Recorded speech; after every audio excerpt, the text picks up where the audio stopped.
Hello, hello everyone. My name is Eddie. Welcome to Garion Photo Tech. Today we will talk about Hong Kong drone law. We have make two videos already in Cantonese. So if anyone is prime language is Cantonese, you can go to my channel and then fill all those Hong Kong drone law in Cantonese. Excuse a little bit for my performance because this is right now is very early in Vancouver. It's 7 a.m. I usually don't wake up so early. Okay, today we will talk about the update version of Hong Kong drone law 2022, and then we will explain a little bit on how we got the license and how can we do it, and then what should we do it and in which website. Okay, so without further ado, we'll continue to our presentation. Okay, first of all, this is Hong Kong drone law 2022. It has already effected on I should say it's already announced by the Hong Kong government. Now it's under the small unmanned aircraft order 448G. Okay, the effective date when it will be officially effective in Hong Kong will be June 1st of this year, 2022. Okay, from June 1st to November 30 will be what we call the transition period. The government graced us for this time period, so we got used to what we will be able to do. And but anyway, I hope everybody will use this chance to understand what the China new drone law, and then participate in it, and then register their drone, and then register as a pilot as well. Because at this moment, Hong Kong registration is completely free, and also for the drone and everything. Unlike in Canada, I have to pay for the exam, and then also I have to pay for each drone registration. Okay, so Hong Kong drone law is a little bit different from the other country. Basically, we divide into two kinds of category. First, what we call is the actual aircraft categories. And then the other kind is what we call the aircraft flying mode categories. Okay, let's explain to you what is an aircraft category. Aircraft category is basically they make it into more like a physical characteristic. And for some reason, they only take in mind most of the drone situation. They only take a little bit of account for the fixed wing aircraft, and maybe a little bit of the helicopter type. Now, as you can see in here, the first one is what we call the A1 aircraft. A1 aircraft is like most of the other countries. First of all, anything with less than 250 grams, it will be considered as what we call the A1 type. A1 type does not necessarily need to register at all. But later I will explain to you why you would want to register the aircraft even is an A1 type. The longest length of the aircraft, like the fixed wing, I think that one is applying more for the fixed wing aircraft. Like it's no more than no more than 1 meter in length. This is mainly will affect the what we call the fixed wing aircraft, because this is more like an order for everything. It's not like for drone only. Okay, it's not like for specific DJI drone or whatever. It's like anything flying to the sky, or flying in the sky. This will affect anything flying in the sky. Okay, technically it could affect kite as well, but at this moment we will just concentrate with anything that need energy to propel fly in the sky. So even maybe fixed wing aircraft, or a drone then, okay? And then the propeller tip to tip is less than 1.2. This is also a very fixed wing category specific. So that means at the end of the fixed wing, you can't have anything the tip over than 1.2 meter. For a drone, it's almost like impossible. And with this kind of weight, it's really difficult to make such a drone. It's not impossible, but it's just difficult. And then the pilot flying Air-1 aircraft does not need to register at all. So anyone can fly this kind of aircraft. Okay. Second type is called the A2 aircraft. Translate to most of our knowledge is, I should say, is all about the DJI drone except the mini series. Okay. So from the 250 gram to anything less than 7 kilogram, I can say almost everything in most of our modern drone is less than 7 kilogram.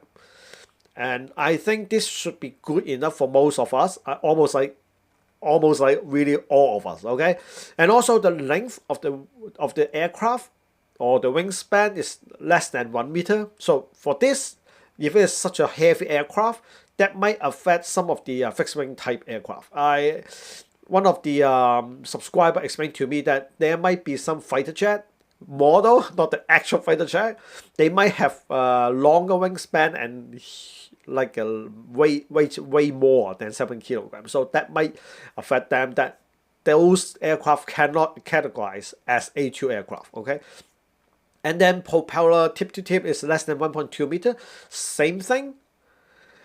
And then the pilot need to register. So whoever flying the A2 aircraft, like the DJI Air 2, Air 2S, Mavic 3, will need to register. Okay.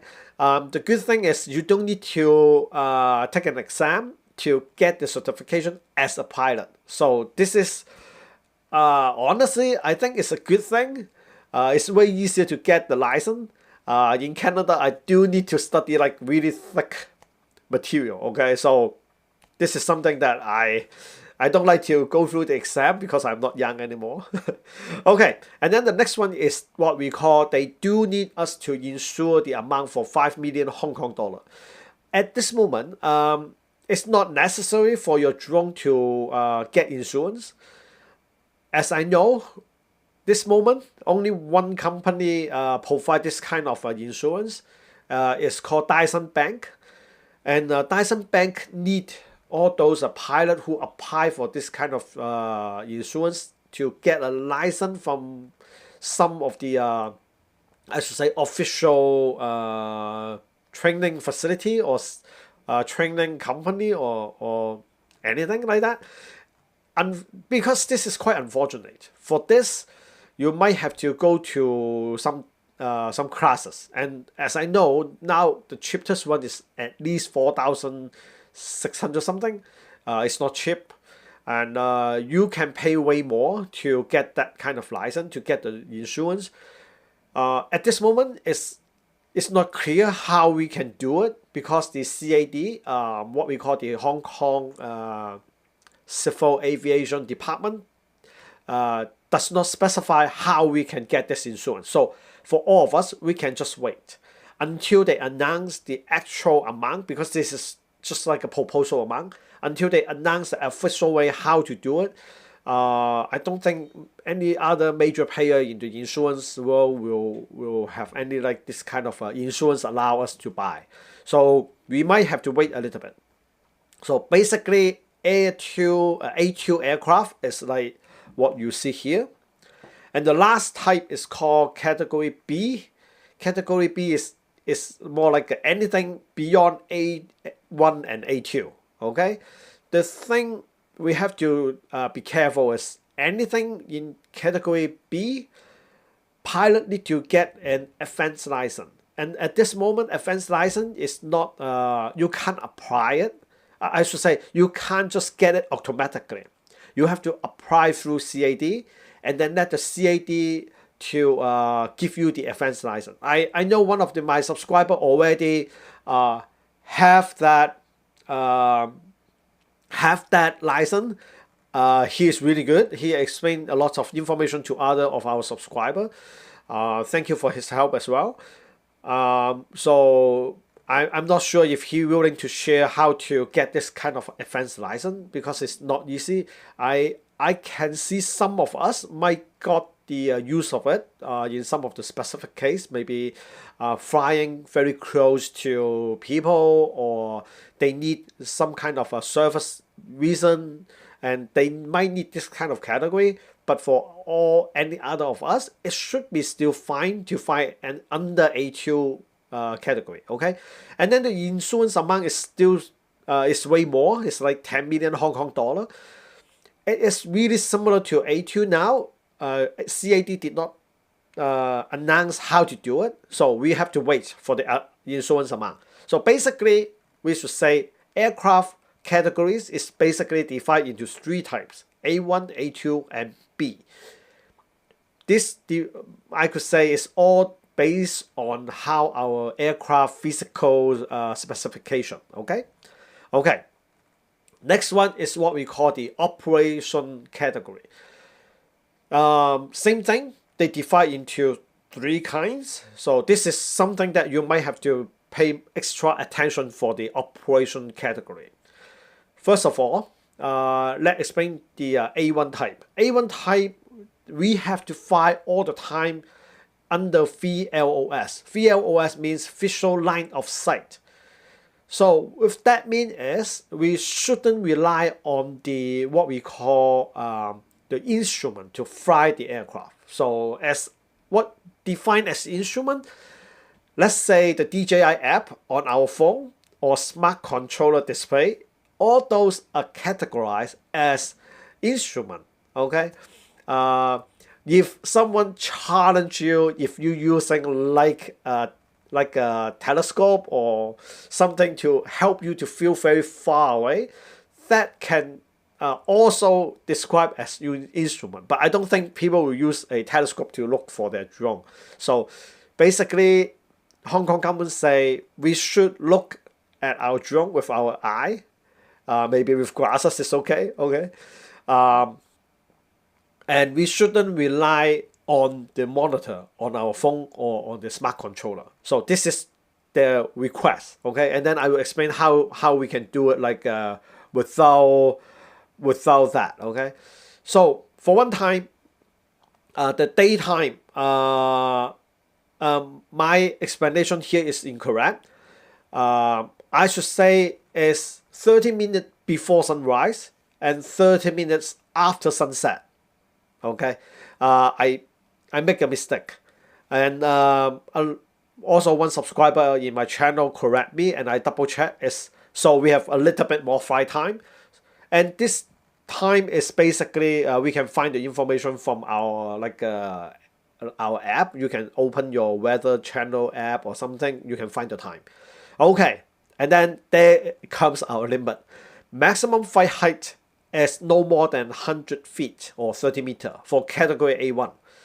And then maximum speed is no more than 20 kilometers per hour.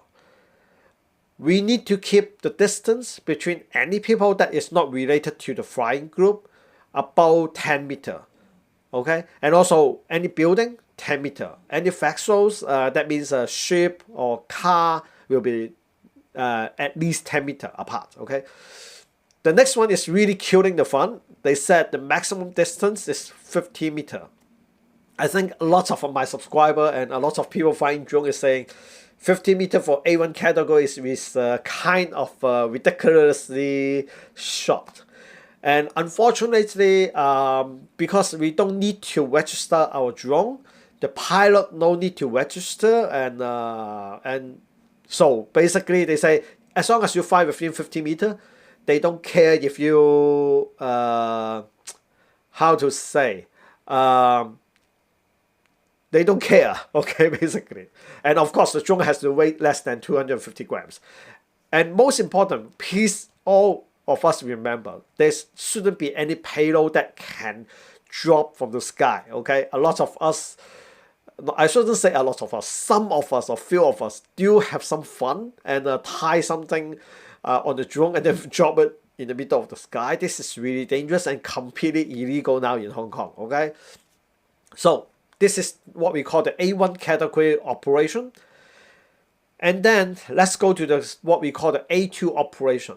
A2 operation require VLOS as well, visual line of sight. Operating time also daytime, no firing at night. 30 minutes before sunrise and 30 minutes after sunset. Maximum flight height, now we have a little bit more room. As a maximum is what we call the 90 meters. Same as Canada, somehow it should be 100 meters, but then they drop it to 90. So more safe for the aircraft, I can guess. Maximum speed is 50 kilometers. This is something that people say 50 kilometers. I should say in this way. Some of the good drone like a Mavic 3 or even could fly, okay, over 50 kilometers. Okay, so be careful of that. Okay, and then the distance between any people and building and vessel is changed with our speed different. Okay, let's assume if our drone is less than 20 kilometers per hour, the distance between people can be 10 meters. Anything that is beyond 20 kilometers, we have to keep about 30-meter distance between people and our drone, okay? Excuse me. And then for the maximum, what we call the maximum distance between the drone and you, the pilot, is 500 meters. So this is something you have to remember. No more flying like a few kilometers away. So 5 kilometers is the maximum distance. And then all pilot must register, and each drone can only fly, actual operate by one single pilot. So let's say in the before, there are some drone like a Mavic, that first generation Mavic Pro, you can more like has someone tutoring you. So there's this two remote control together to operate the same drone. Basically, this kind of operation is no. So you can only have one single pilot flying the drone, okay? And then as well, you can't have any payload, just same as the A1 category. So please don't drop anything in the middle of the sky. Okay, the last one is called Cat B. So put it in the simplest way, anything beyond Cat 2, I should say Cat A2, and Cat A, I should say beyond Cat A2, is classified as Cat B. And Cat B operation must every time, okay? So some people in my presentation before is a little bit confused. So every time, you have to get the approval from CAD. You can't say 2 months ago CAD approved this flight, so I can do the same flight again today. You can't. So every time, if you fly anything heavier than 7 kilograms, faster than 50 kilometers, further than 500 meters, higher than 90 meters, you have to get CAD approval, okay? And then as also, any approval for Cat B operation, the pilot also need to get the advanced license. So the pilot need to approve as well. So basically, this is the operation category. And then now I will explain more clear about each definition of what we have talked about. So first of all, what we call the visual line of sight. So basically, all pilots must operate aircraft with VLOS, visual line of sight. Okay, as we know, some of the situation we might have some difficulty, like if we find an FPV, like a racing drone, or like a DJI FPV to be specific, okay? So at that kind of operation, we do need a helper called visual observer.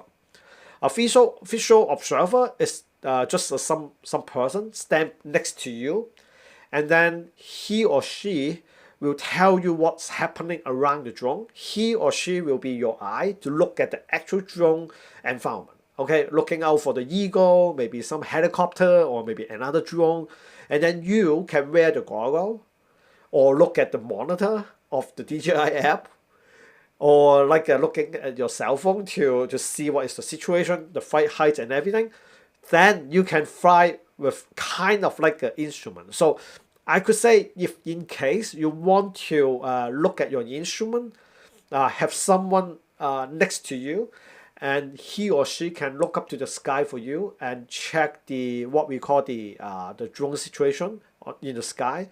So this is the government say is okay. So this is a way we can how to say to get away from the actual visual line of sight. I can't say get away. It's like you know what you are doing, and then the one next to you also is a visual observer, and he or she know what you are doing, and you two have to communicate like without walkie-talkie. Okay, you guys need to stand next to each other and look at the drone. So then you can look at your instrument or wear a goggle or whatever. So this is the way the government proposed for us to do. Okay. And then the next one. This one also I didn't correct that yet. So any daytime operation means 30 minutes before sunrise, okay? Before, not after. So this is incorrect. And 30 minutes after the sunset. So we have, as I say, we have a little bit more time to fly. And we can base on this information with the Hong Kong Observatory information or the app. Actually, basically, I should say everybody using the same calculation, how the sun rotate around the, I should say the Earth around rotate the sun, not the other way, okay? Earth orbit around the sun, the rotation and everything. So basically we can base on that and calculate the actual time for each day. Okay, so there's no excuse for any of us to fly beyond those time because this information is around the world. Okay, so as I say, must operate during the daytime, 30 minutes before the sunrise and 30 minutes after the sunset. Aircraft maximum height. Okay, so as you see here, there's two kinds of aircraft type. Basically, A1 type can only fly if you don't register your drone. Okay, you can maximum fly at 30-meter height. So if you listen to me, you can still hear that if you don't register. Okay, so this is the trick. I shouldn't say a trick, and the government want us to register our drone in a sense. In case you fly a DJI Mini, you can actually, I should say, register your drone. DJI Mini, Mini 2, or the new one, Mini 3, will come out very soon, and I think really, really soon. And I think more people would like to have the Mini 3 as well. Kind of quite cool and very strong, very good spec. Anyway, you can register the A1 type drone as with the government. You don't declare that as A2 drone, but you just register it. After you register that drone, the drone will then you can operate A2 operation with it. So when what we call is when you flying a drone, if you don't register your drone, you don't register as a pilot, you have to fly everything. The equipment and your weight of flying must be under A1 category. Okay, so it has to be matched. In case you fly beyond the A1 control, it's more like but still within the A2 category, you can fly the you can still fly it with the A1 drone. Okay, but you do have to remember register yourself as a pilot and also the drone with the government. So put it in the simplest term, I should say in this way. So basically, the actual operation is based on how you operate the drone, and also like the drone size, okay, and the weight. So we choose whatever more difficult to get. For example, if you fly a drone which is really, really small, like a DJI Mini, and you fly beyond 500 meters, okay, so that is what we call the category B flight. Or here in the maximum height, you fly more than 90 meters. You fly up to like 200 meters, let's say, okay? That is B type B or category B flight. So you have to apply with the CAD. Even your drone is A1, okay? Of course, A2 you will know that A2 is of course it's not possible. But even A1 type of drone, if you fly beyond A2 control, you have to get CAT approval. Okay, so basically it's something like that. Let's say if you have a drone that is like a 25 kilogram, okay, and you say, I just fly within 50 meters and it's less than 10 feet above the ground. Can I do it? No. You have to fly under category B as well. So you have to get the CAD approval as well. Okay? So this is the way the government want us to think of the way and the drone and everything. So next slide. It's called the aircraft maximum speed. So here is like A1 type is anything less than 20 km per hour. A2 is anything less than 50 km.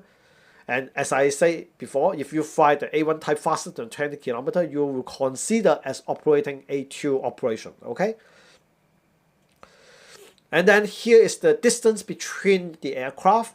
So here is a little bit confusing, I can say. Basically, we call it horizontal measurement. What does that mean? It's like we drop a line, a vertical line from the drone to the ground, and then measure that point to a specific person or a vessel like a ship or a car or a bus or something.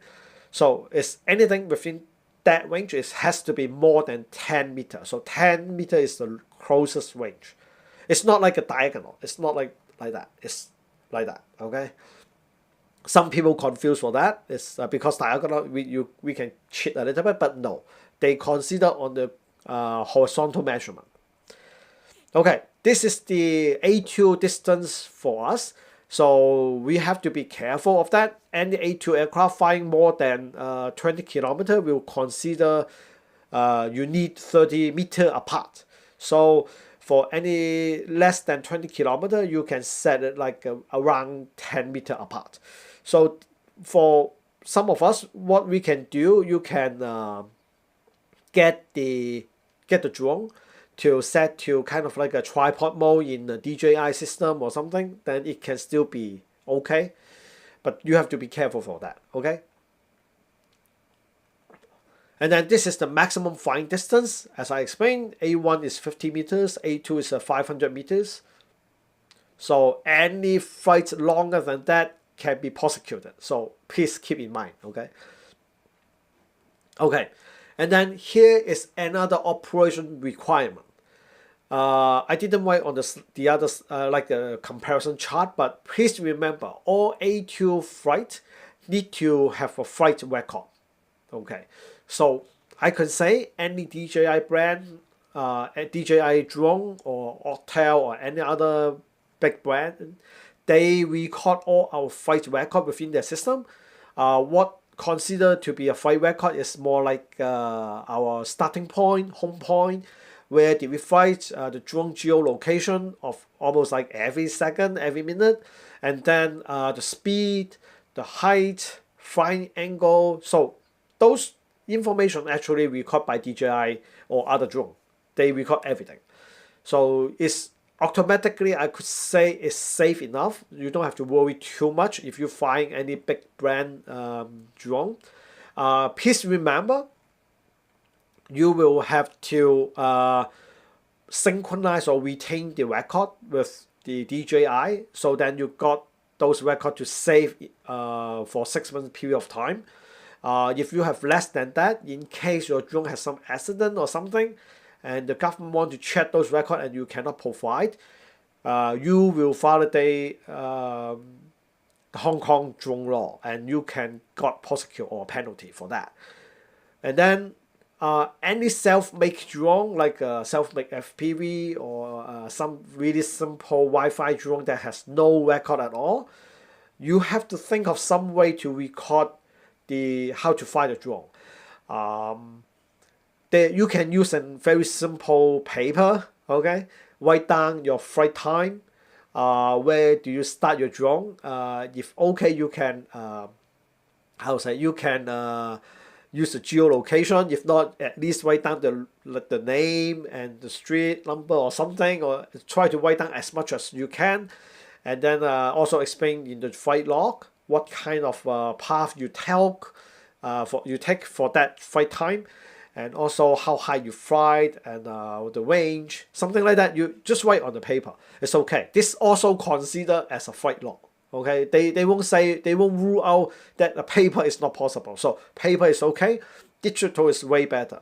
And for self-made drone, be careful for that. Make sure you have a drone log for that, and do keep a record of that.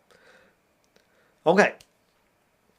For us, after we understand all of those, you have to register your drone and yourself with the ESUA website. Before you go to that website to register, you have to know that, first of all, you have to get your Hong Kong ID, or if you're a foreigner, you have to get your passport ready. They do need you to upload that information to the, I could say, to the government. And then you have to submit your proof of address. Please remember, this proof of address must be correct, because after that, you prove everything, you submit every information, you have to register your drone. And the current way to for Hong Kong government to track your drone is kind of overkill a little bit. You have to provide your Hong Kong ID copy and proof of address, everything. And after you type in all your drone information, they will actually send you a hard copy of a QR code that you have to put onto the drone. Okay, so if you have not put give a correct address on this website, they cannot send you the QR code.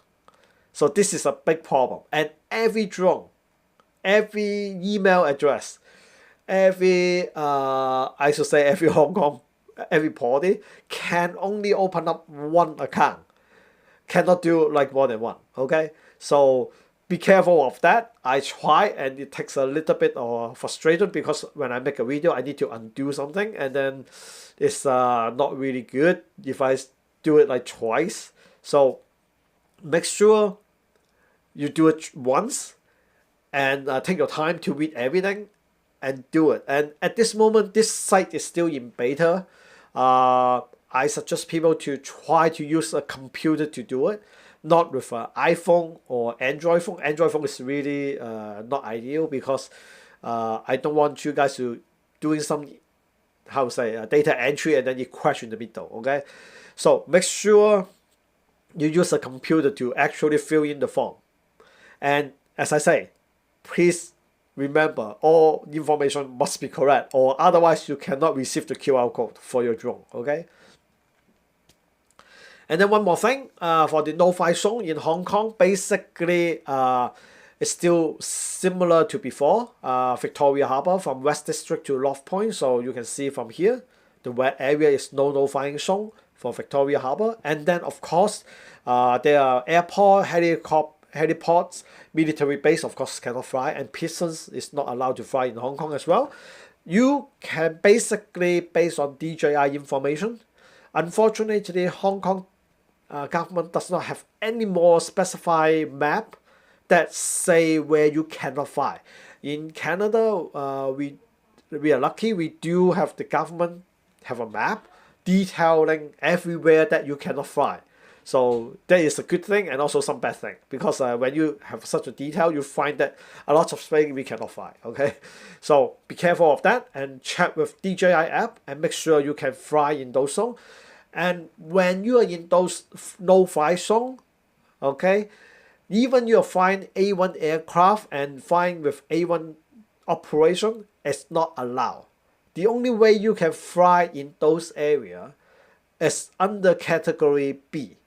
Okay, so if CAD does not approve or pre-approve your flight, you can't operate in no-fly zone. So please be careful. And because now the I could say now, because it's really actually prosecutable, so really be careful for that. And they don't need to they don't need to go to a very high level court to prosecute you. It's just a very simple procedure, and then they can fine you up to 100,000 Hong Kong dollars, something like that, and in prison for a certain time of period. I forgot how long. But anyway, I hope we don't have to find that out as well at all. Okay. Okay, this is the last thing. It's like the up-to-date reference. So please, if you want to check on all the information, go to this few website, registration website, detail on the new drone law, and also the what we call the parameter for operating the requirement, and also the SUA order, or what they call the small unmanned aircraft order. It's all here. So also one more thing, what the spec we talk about, like the flying distance, the flying height, everything is more or less like what we say the under the parameter. So I can say today it's like that, 2022 April something is like this, but the government can change because they use a more like a parameter for that. So maybe 2023 the government might relax a little bit, but I don't think so. So I just hope that they don't tighten it anymore. So all of us beware and do check from time to time, see if Hong Kong registration have a new parameter for all the drone flight. So basically that's it. You guys can email to me, and I will use this chance to answer our question, our viewer question. Okay, let me drag the page here so I can see better. I don't have a very good eyesight. Okay, so let's answer back our viewers' question. Okay, thank you. First of all, thank you, Chris, for supporting me. Thank you very much. Top flight, many TV aircraft have fixed wing more than 1 meter but less than 7 kilograms. Is that considered to be Cat B aircraft? Unfortunately, yes. So that is something also some of my viewers already mentioned to me. They ask and I confirm with them, is anything, even your drone is like maybe 100 grams, still considered to be Cat B because our wingspan is longer than 1 meter. So yes, the regulation excuse me, the regulation is more or less more concentrate on the multi-copters, I could say, or multi-rotor helicopter or drones, I can say. In a sense, they didn't account a lot of situation for the fixed wing. I could say 500 meters for a fixed wing sometimes is a little bit difficult. It's not impossible to fly, but it's a little bit difficult. I can understand that. In Hong Kong, you can fly after, yeah.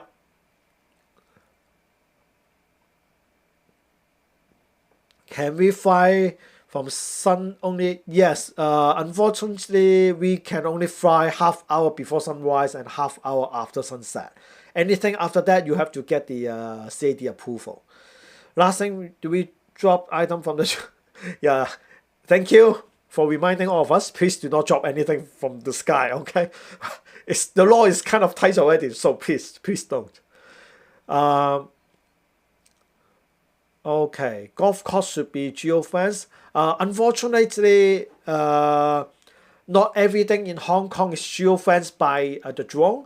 Okay, I would like to use a little bit of this moment to explain for the geofence. Geofence is done by every drone company, not by the government. So unless Hong Kong government in the future specify that all drone in Hong Kong need to have a unhackable, cannot be changed geofence. So right now there's no such thing. So there might be a chance DJI will not allow your drone to fly to a certain point, but other brand might be allow you to fly to a certain point. So Anyway, everybody please beware of where you are flying and don't get into trouble, right? What are the statistics for drone accident in Hong Kong? Very low. That I know of, might be just few of them, less than 10. Okay, it's called accident, not like hitting a tree or flying to a sky of no man's land. It's not like that. So actually, a drone flying in a city and flaring down very close to someone, I think less than 10, or maybe just less than 5. So not too many. But the government always, in the world, always try to control a lot of this kind of things. So it does kill a lot of fun. So not much we can say. And in case, is there any more area? So we do need to be careful about no-fly zone. In the new law, they do ask us to be careful if in case the area that, even though nowadays anywhere considered to be allow you to fly, but you have to be careful that you can't fly close to a building, so you block a lot of things. You can't fly near a car within 10 meters, so you can't fly on around the road. You know, Hong Kong, we have too many cars, too many buildings. Almost like any city is impossible. And then what I can say is so basically not many places left. And also, if in case those areas say no fly zone, and please respect that. And in case we don't know that it's a no fly zone, make sure you listen to the security or the landlord. Just bring the drone back and apologize to them and try not to be very angry with them or something. We don't want people to see us drone fire as really, how to say, unreasonable. Okay, so treat other with respect and let others know that we are responsible person. We fly our drone with care, and this is something that we do professionally. So people will not think of us as how to say, like lawless. We don't care about everybody else. Okay, and what else? Yeah, the drone law is already kind of tight. They might tighten a little bit in the future. I can't say for sure.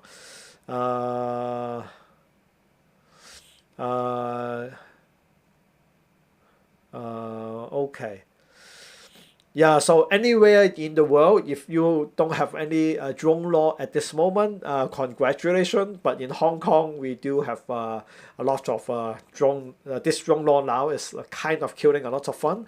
Okay, before we continue to the end of the video, it seems that not many people of us asking a comment about the what we call the FPV drone or the racing drone question. Okay, so I use this chance to also explain to you guys.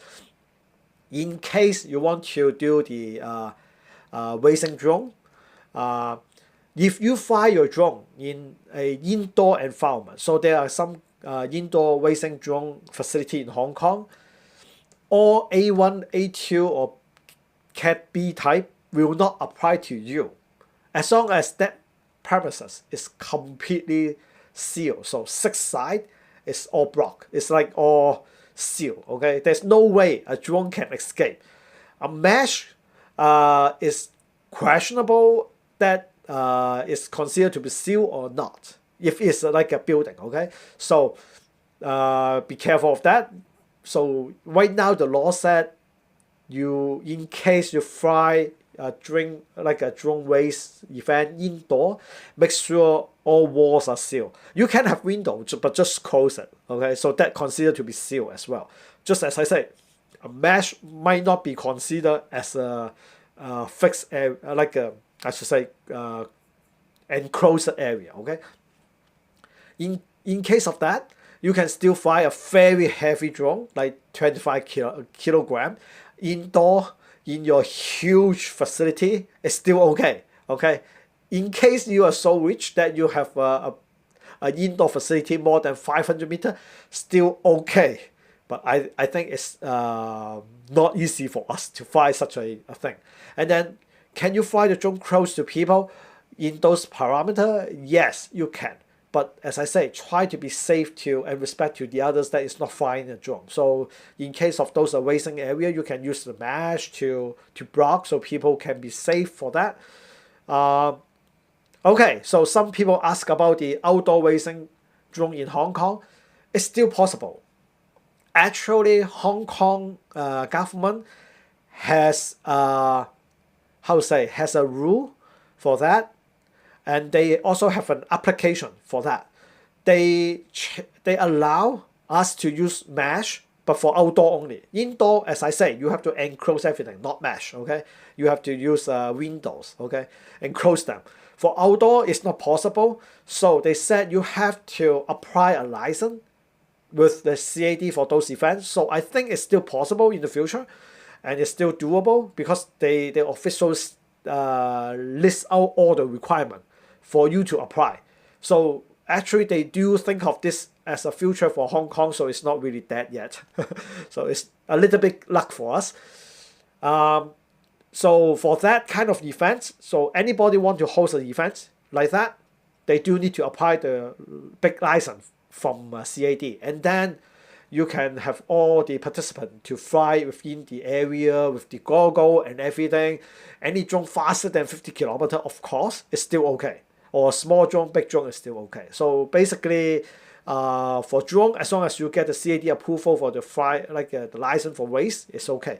But let's say if few of us want to do a drone race in a parking lot, no, it's not possible unless you have the permission to fly in the parking lot and that parking lot is completely enclosed.